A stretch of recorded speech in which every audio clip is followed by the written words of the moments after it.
What's going on, guys? Welcome back to the channel. We are in the shop, and today I'm going to kind of give you guys a little rundown. I'm going to show you around a little bit, talk about some of the inventory that I have. So we're kind of going to be a little bit of nerds today and talk about parts and part numbers and specifics and details and stuff like that for your pre-1969, 1972 North American domestic car or truck.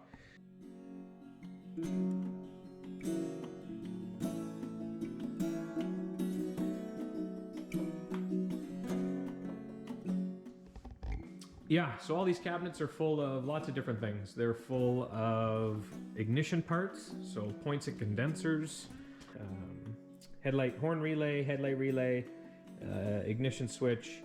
These three cabinets are full of brushes and armatures for starters and alternators and generators, distributor caps, stoplight switches, oil pressure switches, coolant temp sensors, starter relays, starter solenoids, ignition coils. This is one of my favorite cabinets, the Chrysler cabinet.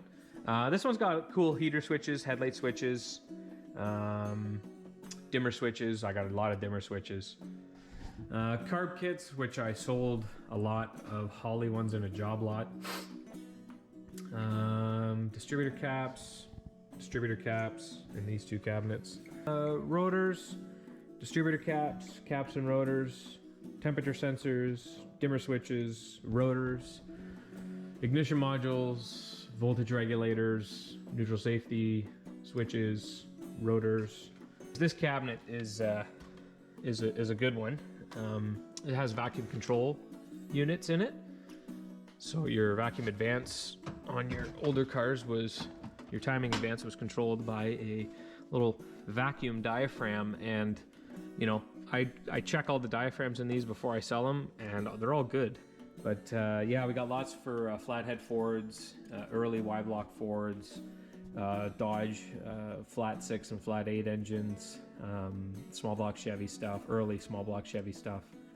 Good parts. American made, Canadian made. You know, we have OEM Fomoco boxes, which we all know that Ford didn't actually manufacture pieces like this. They manufactured, you know, the cars themselves, but they sourced these items, and a lot of companies like Eklund and Niehoff and Standard and, you know, Blue Streak and all those companies, they were the ones that made them and made these and provided them to the OEM manufacturer. We got lots of seals, hub seals and rear axle seals. Tom's got all these cross-referenced and standardized and identified. You know, all of my parts for the business are the mechanical wearing items that, you know, not everybody's gonna want, but sometimes they're gonna need.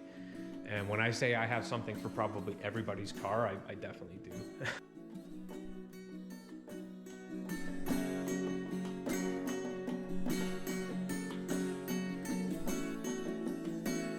We are now in the shipping container.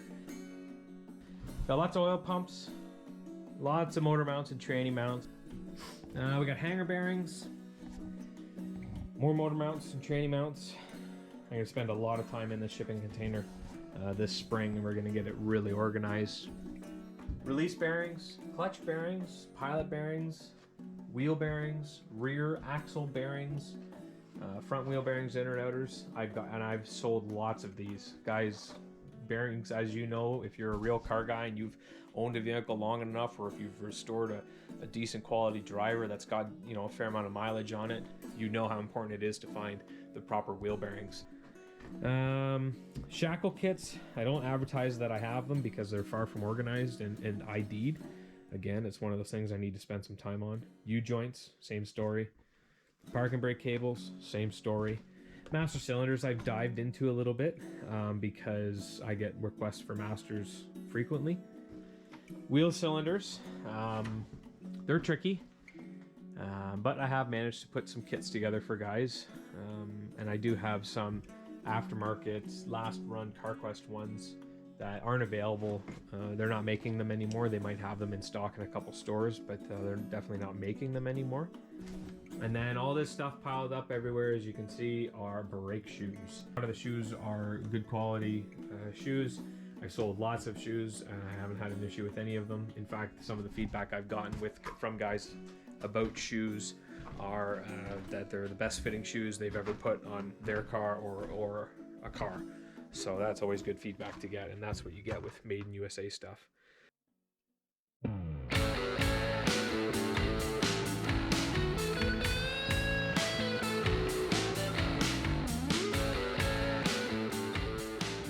So this trailer was split.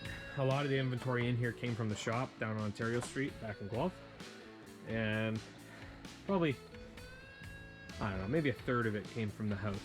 I wish I brought my flashlight. I would take you guys right through it all, but I'm not going to. So this is what I specialize in, and that is steering and suspension stuff. So kingpins, ball joints, tie rods, drag links, center links, kingpins, I said that. Shaft kits for your control arms. Like alignment pivot kits and shaft kits for your control arms where they bolt to the frame.